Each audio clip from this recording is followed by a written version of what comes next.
हुंडेर की इन खूबसूरत वादियों से आप सभी को गुड मॉर्निंग।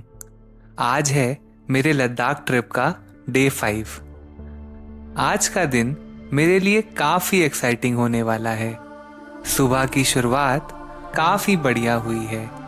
एक खूबसूरत सी मॉर्निंग वॉक और उसके बाद एक टेस्टी सा नाश्ता। माइंड और बॉडी दोनों रिफ्रेश हो चुके हैं और अब मैं तैयार हूँ आगे बढ़ने के लिए। आज हम बढ़ने वाले हैं ईस्टर्न लद्दाख की तरफ। आप समझ ही गए होंगे कि आज हमारा सफ़र किधर की ओर है और आप बिल्कुल ठीक सोच रहे हो। आज हम जा रहे हैं the world famous Pangong lake की ओर। लेकिन दोस्तों, ये कोई मामूली सफ़र नहीं है, ये एक खास सफ़र है क्योंकि आज हम लद्दाख के कुछ सबसे खूबसूरत और चैलेंजिंग रास्तों के थ्रू जाएंगे। हमें रास्ते में शानदार वारीला और चांगला पासेस को भी देखने का मौका मिलेगा। आज के सफ़र में कुछ चैलेंजेस भी आएंगे जिसके बारे में आपको वीडियो के अगले भाग में पता चलेगा। इसके अलावा फाइनली मैं आपको उस जगह पर भी लेकर जाऊंगा जहां पर मशहूर बॉलीवुड फिल्म जब तक है जान की भी शूटिंग हुई थी। और इन सब के बाद हम पहुंचेंगे अपनी फाइनल मंजिल पर, जो कि है पैंगोंग सो लेक, जिसकी खूबसूरती के बारे में मुझे कुछ कहने की ज़रूरत नहीं है, वो आप सभी को पता है। तो देर किस बात की, तैयार हो जाइए और शुरू करते हैं इस शानदार सी वीडियो को। Let's go. तो कल रात के उस मैजिकल स्टार गेजिंग सेशन के बाद आज एक बार फिर हम सब सुबह टाइम से उठ गए। सुबह उठते ही सबसे पहले हम नुब्रा लाउंज के इन खूबसूरत व्यूज को एंजॉय कर रहे थे। सच कहूँ तो ये होटल बहुत ही कोजी है और यहाँ के व्यूज जबरदस्त हैं। और हाँ, मेरी किस्मत तो देखिए, मुझे सुबह सुबह इंडियन आर्मी का IL-76 ट्रांसपोर्ट एयरप्लेन भी देखने को मिल गया। पहाड़ों के बीच उस प्लेन को देखना एक अलग ही एक्सपीरियंस था। और इस प्यारे से डॉगी को मैं कल शाम से नोटिस कर रहा था, पर आज फाइनली मैंने सोचा कि क्यों ना इससे दोस्ती कर ही ली जाए। हा, ये बहुत ही क्यूट और प्लेफुल है। इस नए दोस्त के साथ थोड़ी मस्ती करने के बाद मैं निकल पड़ा नुब्रा की इन शांत गलियों को एक्सप्लोर करने के लिए। एक सोता हुआ छोटा सा टाउन, ठंडी हवा और बस चारों तरफ शांति। आई रियली थिंक कि हमें रिलैक्स्ड फील करने के लिए किसी महंगे 5 स्टार होटल की ज़रूरत नहीं होती। बस नेचर के पास जाइए, शांति आपको खुद ब खुद गले लगाएगी। नुब्रा के इन कच्चे रास्तों पर वॉक करने के बाद मैं वापस होटल की तरफ बढ़ा, जहां एक टेस्टी सा ब्रेकफास्ट मेरा इंतज़ार कर रहा था। ऐसा एटमॉस्फियर और ये गर्मा गर्म नाश्ता, it was just amazing. Finally अब बारी थी सामान लोड करने की और निकलने की पैंगोंग की तरफ। गाड़ी के इंजन्स को वार्म अप कर लिया गया था and now we were ready to roll. तो चलिए निकलते हैं आज के इस खूबसूरत से सफ़र पर। तो फाइनली हम निकल चुके थे पैंगोंग की तरफ। इस सफ़र के साथ ही हमारा नॉर्दर्न लद्दाख का एक्सप्लोरेशन अब अपने अंत पर आ चुका था and we had started moving towards the eastern side of Ladakh. Hunder sand dunes के इन आखिरी नज़ारों को गुड बाय कहते हुए नॉर्दर्न लद्दाख का ये चैप्टर अब फाइनली क्लोज हो रहा था।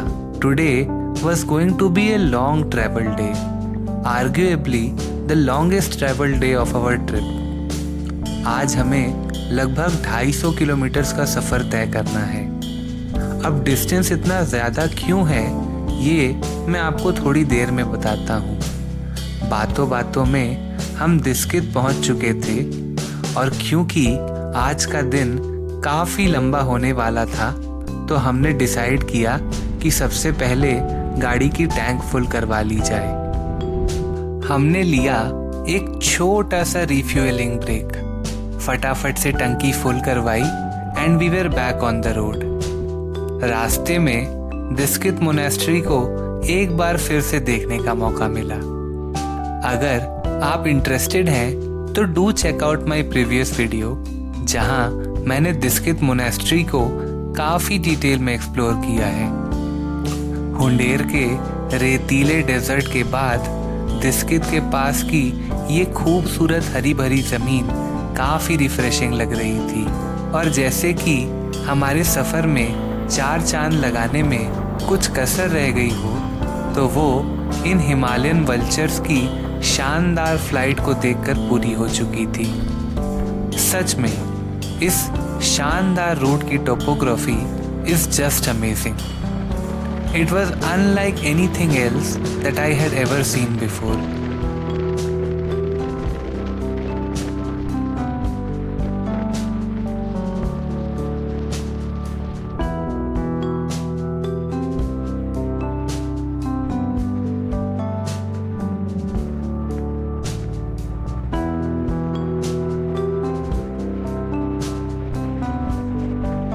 इंडिया सच में एक बहुत ही डाइवर्स कंट्री है, एंड एज एन इंडियन ये बड़े सौभाग्य की बात है कि हम डोमेस्टिकली ट्रैवल करते हुए इतनी ज़्यादा वैरायटी देख सकते हैं। As always Ladakh is a challenging terrain, and salute to bro कि वो कंटिन्यूसली यहाँ के रोड इंफ्रास्ट्रक्चर पर काम करते रहते हैं। And finally after a long time हम श्योक रिवर के साथ एक बार फिर से यूनाइट हो चुके थे। जब तक आप लद्दाख में हो तब तक श्योक नदी आपका साथ बिल्कुल भी नहीं छोड़ने वाली है। I think sometimes it's just better to sit back and enjoy the views, isn't it?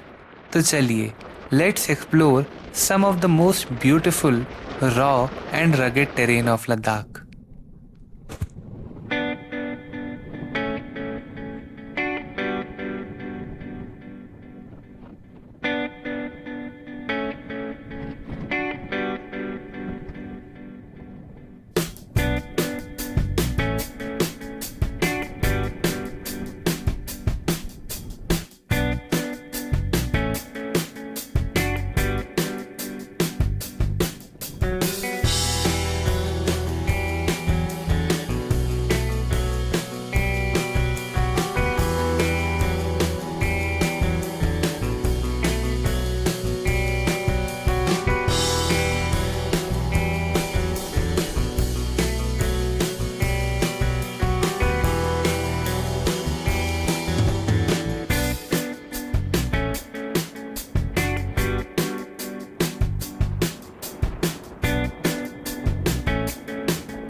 Ladakh का ये रगेड साइड अपने आप में ही एक कंप्लीट एक्सपीरियंस है, लेकिन इसी बीच हमसे हुई हमारे सफ़र की पहली भूल। वारीला से लगभग 33 किलोमीटर्स पहले हमने एक रिफ्रेशमेंट ब्रेक लिया था। हमें बिल्कुल अंदाज़ा नहीं था कि लेह में चल रहे प्रोटेस्ट की वजह से आगे के सारे रिफ्रेशमेंट स्टॉप्स और ढाबे बंद मिलने वाले हैं। इस वजह से हमने अपने साथ सफिशिएंट खाना पैक नहीं किया और ये गलती हमें आगे काफ़ी परेशान करने वाली थी। खैर, रिगार्डलेस ऑफ दैट हम आगे बढ़ रहे थे और अब हमारा नेक्स्ट स्टॉप होने वाला था वारीला पास। लद्दाख के रोड्स और बाइकर्स का तो बिल्कुल चोली दामन का साथ है। सच में इन रास्तों पर बाइक कॉन्वॉयस को देखना अपने आप में काफ़ी शानदार लगता है। तो जैसा कि मैंने पहले बताया, हमारा आज का रूट ट्रेडिशनल रूट से थोड़ा ज़्यादा लंबा था और इसके मेनली 2 कारण थे। पहला, श्योक रिवर में बाढ़ आने की वजह से वो सीधा रास्ता जो था वो बह गया था, और दूसरा, हमें उस पूरे पहाड़ को घूम कर जाना था क्योंकि वही एक लौता रास्ता बचा था और वो रास्ता वारीला पास होकर जाता था। इसका मतलब ये था कि हमें एक बार फिर से लगभग 17,000 फीट की ऊंचाई से होकर गुजरना था। थ्रिलिंग? यस। चैलेंजिंग? एब्सोल्युटली। पर काफ़ी शानदार भी था।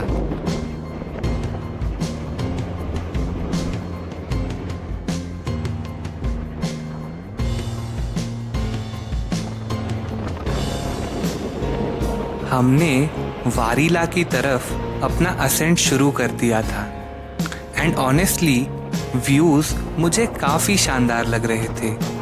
ये घुमावदार हेयरपिन बेंड्स, कुछ गाड़ियां हमसे आगे ऊंचाई पर थी और कुछ हमारे पीछे नीचे से आ रही थी। काफ़ी अमेजिंग सा एक्सपीरियंस था ये। फाइनली ढेर सारे रेतीले सेक्शंस और हरे भरे रास्तों से गुजरने के बाद अब बारी आ चुकी थी वापस से हाई ऑल्टीट्यूड की। And you know what that means. हमें देखने को मिल रहे थे ये विशाल ग्लेशियर्स। कितनी ज़्यादा बर्फ़ इनके ऊपर समाई हुई है ना। दे ट्रूली लुक मैग्निफिसेंट। कहीं ना कहीं मैं इस वीडियो के थ्रू ये दिखाना चाहता हूँ कि हम कितने ज़्यादा जियोलॉजिकली सेंसिटिव जोन में हैं। यहाँ की जियोलॉजी बाकी इंडिया से काफ़ी अलग और काफ़ी ज़्यादा प्रोन टू डैमेज है। इसमें ज़रा सा भी डिसबैलेंस घातक साबित हो सकता है। It makes it even more important कि हम इसकी वैल्यू को समझें और इसके ऊपर कोई भी ड्रास्टिक एक्शन लेने से पहले सोचें कि इसका इम्पैक्ट पूरे इंडिया पर क्या होगा।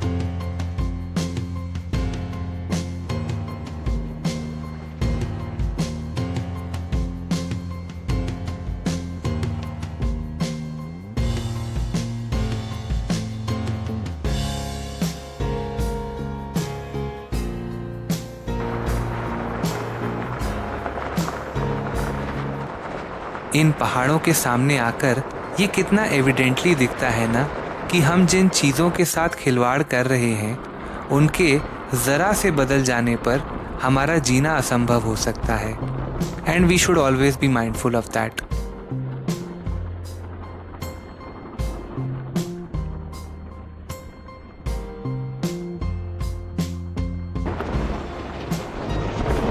बर्फ अब बस हाथ से छू लेने भर की दूरी पर थी। बस कुछ और हेयरपिन बेंड्स को क्रॉस करना बाकी रह गया था and there we had reached the Warila pass. हमारे आज के सफ़र का पहला पड़ाव हमने सक्सेसफुली अचीव कर लिया था। We were now at the 13th highest pass in the world, जो कि अब मिगला के खुलने के बाद टेक्निकली 14th हो चुका है। सच में Warila is very different from the popular Khardungla and Changla, जिन्हें बहुत ज़्यादा टूरिस्ट अटेंशन मिलता है। This one felt very different. It felt far away from tourism and more closer to nature, जो कि ऑनेस्टली काफ़ी रिफ्रेशिंग लग रहा था।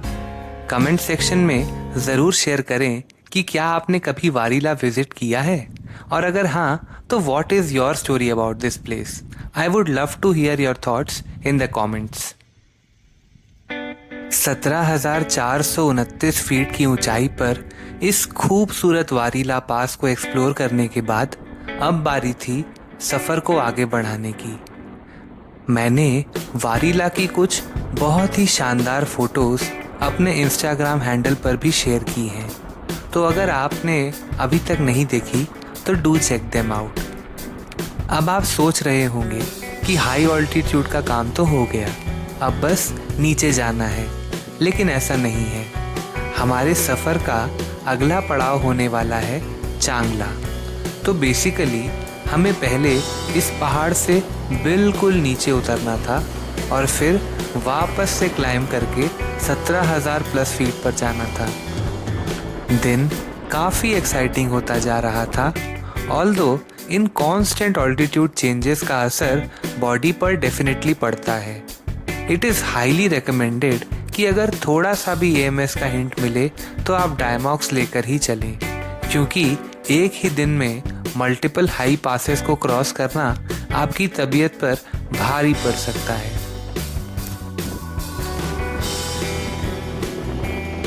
इन अ वे मैं काफ़ी लकी था। जैसा कि आपने वीडियो में देखा और देख ही रहे हो, वारीला एक काफ़ी चैलेंजिंग पास है। इसके रास्ते बाकी पासेस के कंपैरिजन में काफ़ी कच्चे हैं और शायद इसीलिए ये सिर्फ बाइकिंग एंथुजियास्ट्स के बीच ही पॉपुलर है। वारीला से चांगला का डिस्टेंस करीब 60 किलोमीटर्स का है। ऑल्दो बोलने में ये कम लगता है, लेकिन इस टफ टेरेन पर ये डिस्टेंस काफ़ी लंबा फील होता है। सही सीज़न में आने की वजह से मुझे लद्दाख की ये खूबसूरत जगह देखने नसीब हो गई थी, क्योंकि विंटर्स में हेवी स्नोफॉल की वजह से वारीला पास को जनरली बंद कर दिया जाता है।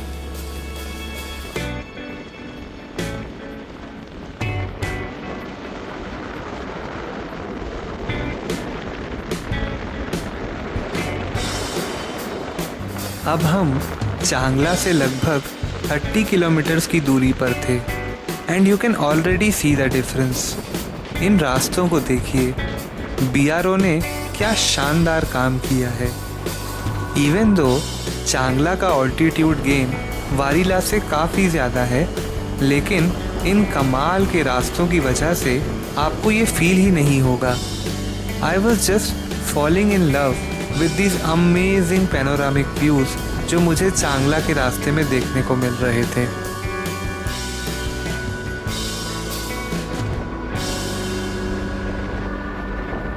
चांगला पास की अपनी कुछ अमेजिंग सी कहानियाँ हैं। 17,590 फीट की ऊंचाई पर स्थित ये पास दुनिया के सबसे ऊंचे मोटरेबल रोड्स में से एक माना जाता है।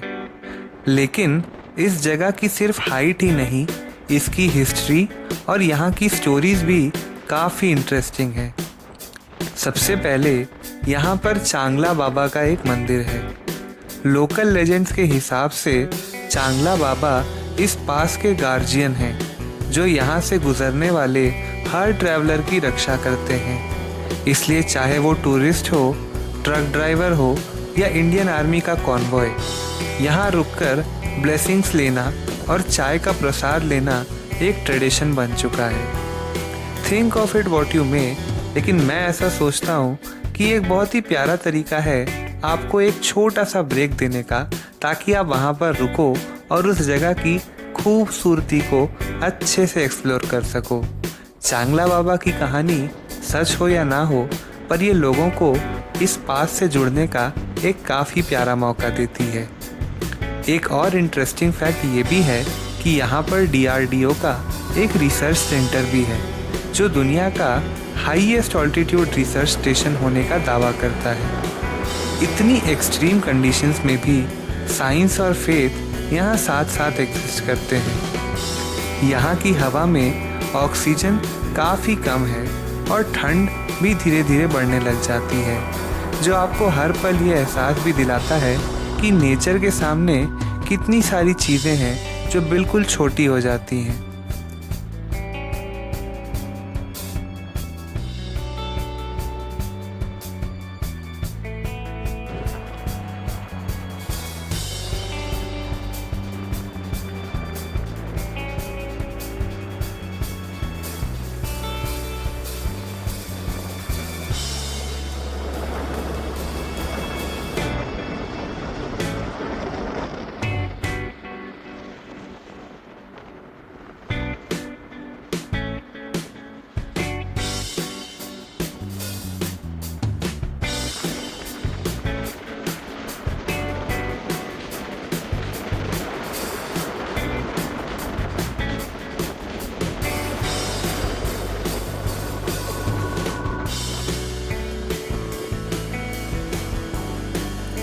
फाइनली अब हम अपने फाइनल अप्रोच पर थे।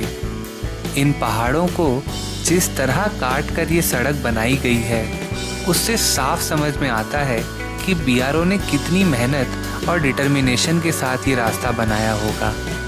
जब मैं ये सब देखता हूँ तो मन में एक सवाल ज़रूर आता है, What have we done as human beings? हम सब एक ही स्पीशीज़ के होने के बावजूद एक दूसरे से इतना अलग सोच रखते हैं और उसी के रिज़ल्ट में ये मैसिव प्रोजेक्ट्स हमें एग्जीक्यूट करने पड़ते हैं। क्योंकि अगर हम ये ना करें तो बॉर्डर के उस पार हमारा एडवर्सरी हमेशा इस मौके की तलाश में रहता है कि कब हमारी कोई वीकनेस दिखे और वो उसका फ़ायदा उठा ले।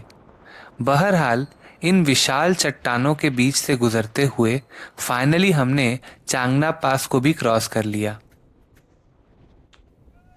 चांगला क्रॉस करते करते दोपहर के 2 बज चुके थे।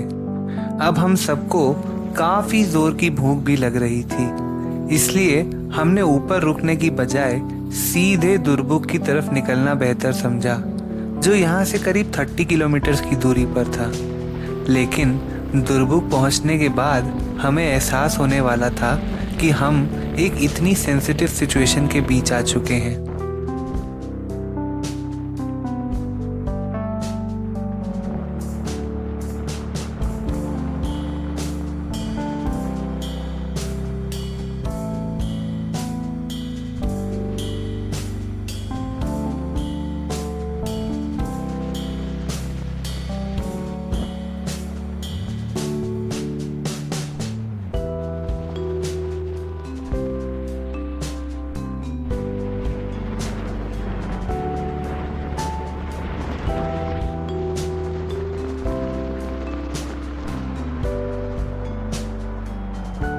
चांगला के बाद से पैंगोंग तक मिलने वाले सारे रास्ते काफ़ी वेल मेंटेन्ड हैं, तो एज अ बाइकर आप यहाँ राइडिंग को काफ़ी ज़्यादा एंजॉय करोगे।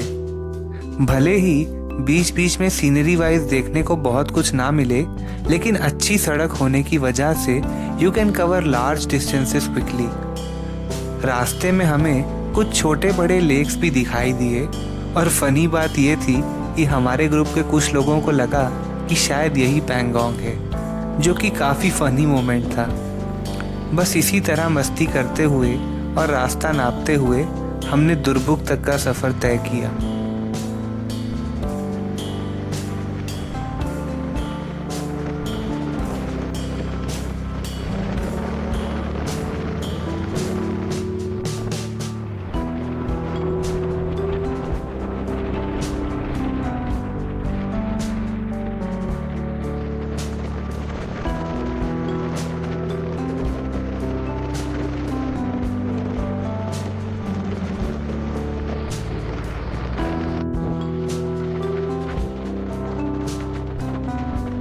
दुर्बुक पहुंचने के बाद ही हमें रियलाइज़ हुआ कि लद्दाख में सिचुएशन अब काफ़ी बिगड़ने लगी है। चारों तरफ इंटरनेट शटडाउन की खबरें आ रही थी और पुलिस खुद लोगों की दुकानें बंद करवा रही थी। हम एक बहुत ही डिफ़िकल्ट सिचुएशन में फंस चुके थे। दोपहर के 3 साढ़े 3 बज रहे थे। ना हमारे पास खाने को कुछ था और ना ही फ़ोन्स ठीक से काम कर रहे थे। भूख और अनसर्टेनिटी दोनों बढ़ रही थी। हालत सीरियस थी, लेकिन वहाँ रुकने का कोई फ़ायदा नहीं था। इसीलिए हमने डिसाइड किया कि हम रुकेंगे नहीं, बस आगे बढ़ते रहेंगे और आगे ही देखेंगे कि खाने पीने का क्या इंतज़ाम हो सकता है।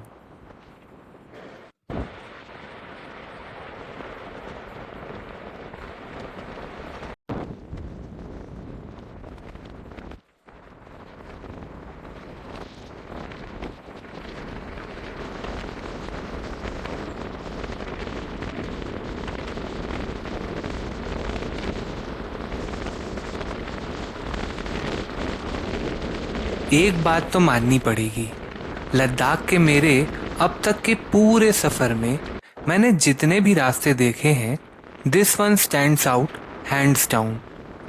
और इसकी एक सॉलिड वजह भी है। हम अब पैंगोंग लेक से मुश्किल से 50 किलोमीटर ही दूर थे, and we all know who stands on that side of the border. ऐसी सेंसिटिव जगह पर स्विफ्ट मूवमेंट और एक्सेस इंश्योर करना बहुत ज़रूरी है।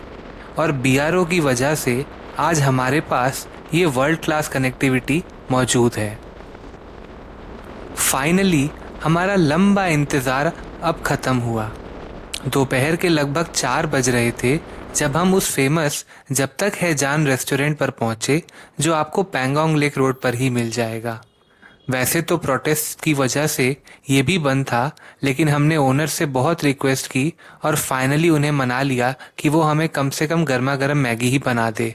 एंड ऑनेस्टली उस भूख और थकान में उस मैगी का जो टेस्ट था, I will never forget that. सच में मज़ा आ गया।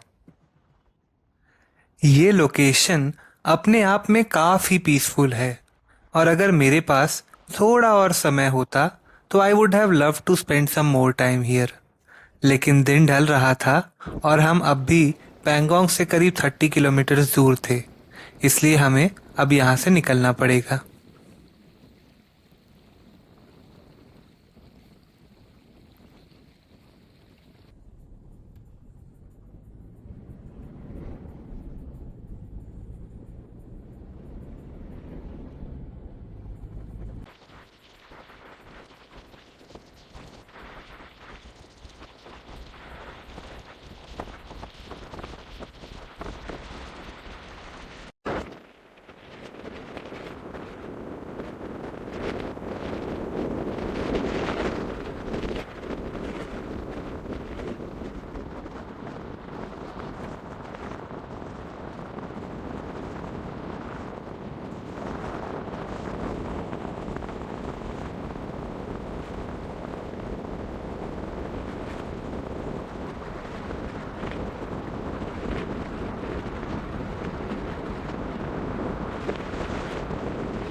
हम पूरी तेजी से पैंगोंग की ओर बढ़ रहे थे। अब बस एक आखिरी ब्रिज हमें पार करना था और फिर लद्दाख की one of the most ultimate locations Pangong Tso का पहला नज़ारा हमारी आंखों के ठीक सामने होने वाला था। सच कहूँ तो अब मुझसे बिल्कुल भी इंतज़ार नहीं हो रहा था। And there you go friends, India side से पैंगोंग का ये पहला नज़ारा कुछ ऐसा दिखाई देता है। दूर से ही इसके उस गहरे नीले पानी को देखकर हम सब की एक्साइटमेंट लेवल अलग ही लेवल पर चली गई थी। लेकिन हाँ, डोंट वरी, जितना छोटा सा ये अभी दिख रहा है, असल में ये उससे काफ़ी ज़्यादा विशाल है। बस कुछ ही देर में इसकी पूरी ग्लोरी हमारे सामने होने वाली है।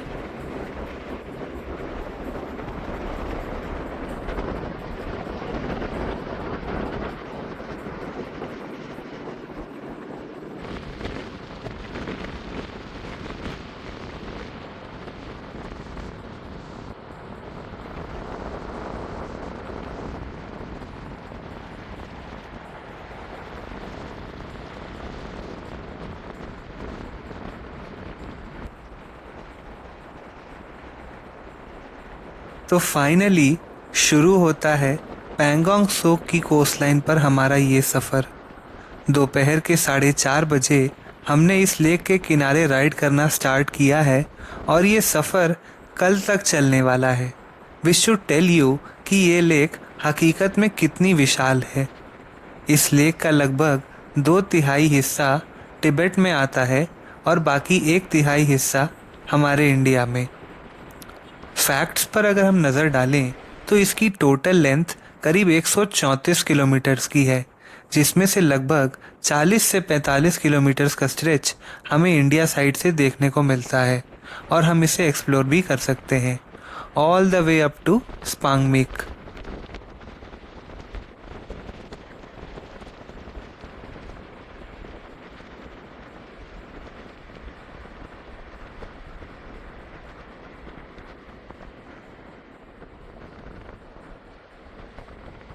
अब हम बढ़ रहे हैं पैंगोंग लेक के उस फेमस फोटो पॉइंट की तरफ। ये वो जगह है जहां हम इस खूबसूरत लेक के पानी के बिल्कुल करीब खड़े होंगे और इसकी असली खूबसूरती को महसूस करेंगे। So let's go.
फाइनली लगभग 15 से 20 मिनट्स की और ड्राइव करने के बाद हम पहुंच चुके थे फोटो पॉइंट पर। दिन अब ढलने लगा था और सूरज की रोशनी में इस खूबसूरत लेक को देखने के लिए हमारे पास ये बस कुछ आखिरी मोमेंट्स ही बचे थे। तो पैंगोंग लेक सिर्फ एक लेक नहीं है बल्कि एक कुदरती अजूबा है। 14,200 फीट की ऊंचाई पर स्थित ये झील अपने आप में कई राज छुपाए हुए है।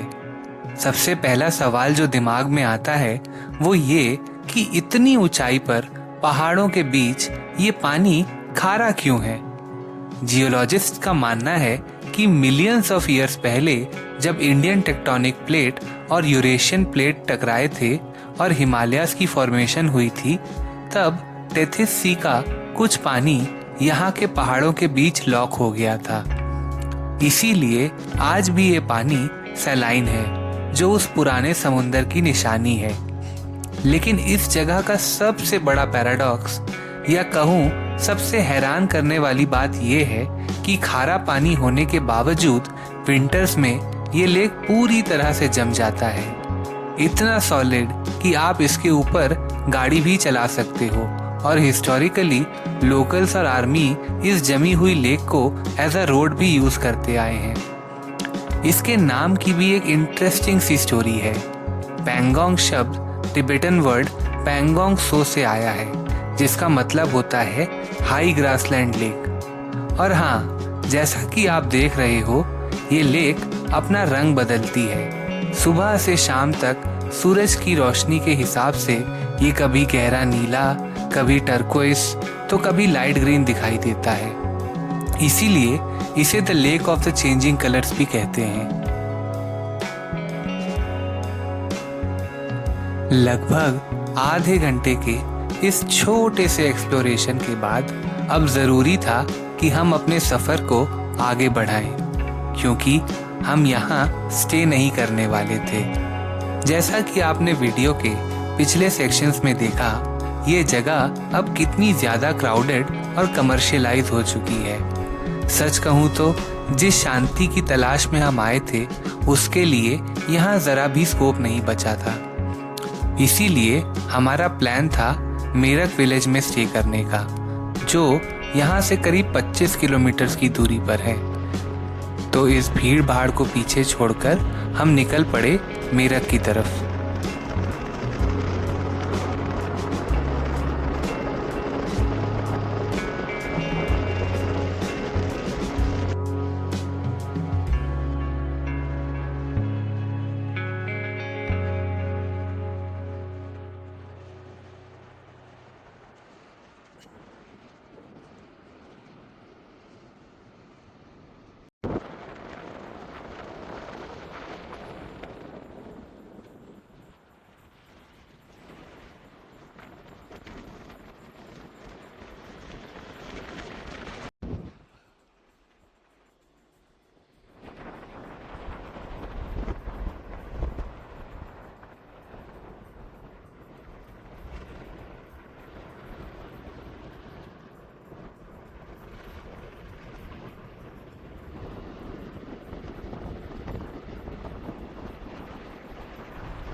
इस लेक की वास्टनेस को सच में कॉम्प्रिहेंड करना काफी मुश्किल है।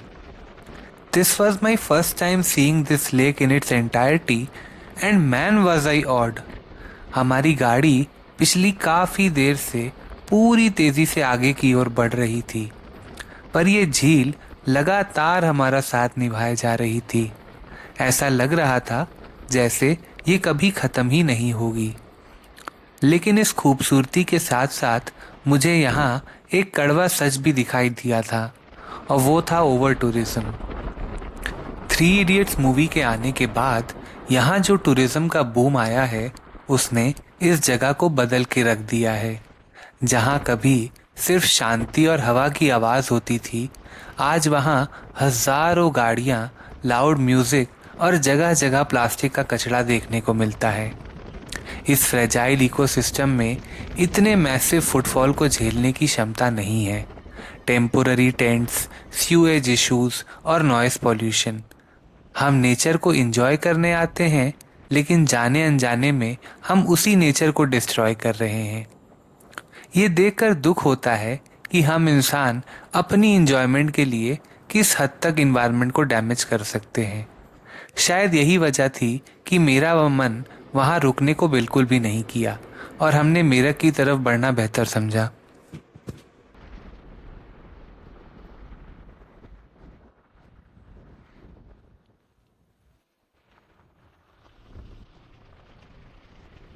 फाइनली शाम के 6:30 बज रहे थे और अब हम मेरठ विलेज पहुंच रहे थे। हम आज रुकने वाले हैं जामता होम स्टे में, and honestly this is such a beautiful place to stay. Rooms और सुविधाएं तो मैं आपको स्क्रीन पर दिखा ही रहा हूँ, पर इस जगह की सबसे खास बात है यहाँ से दिखने वाले लेक के क्लियर और शांत व्यूज, बिना किसी भीड़ भाड़ के। और यहाँ के owners, they are so polite and humble कि आपको इस जगह से और इन लोगों से प्यार हो जाएगा। और हाँ, सोने पे सुहागा हमें यहाँ पर इस प्यारे से सिम्बा से भी खेलने का मौका मिला, विच वॉज जस्ट अमेजिंग।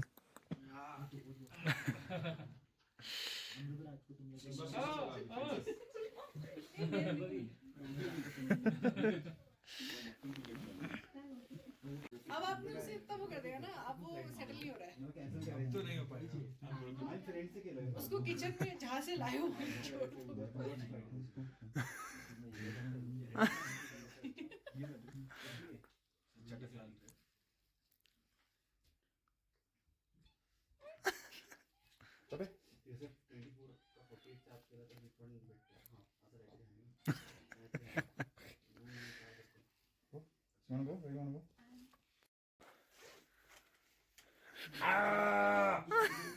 नोचा इसने।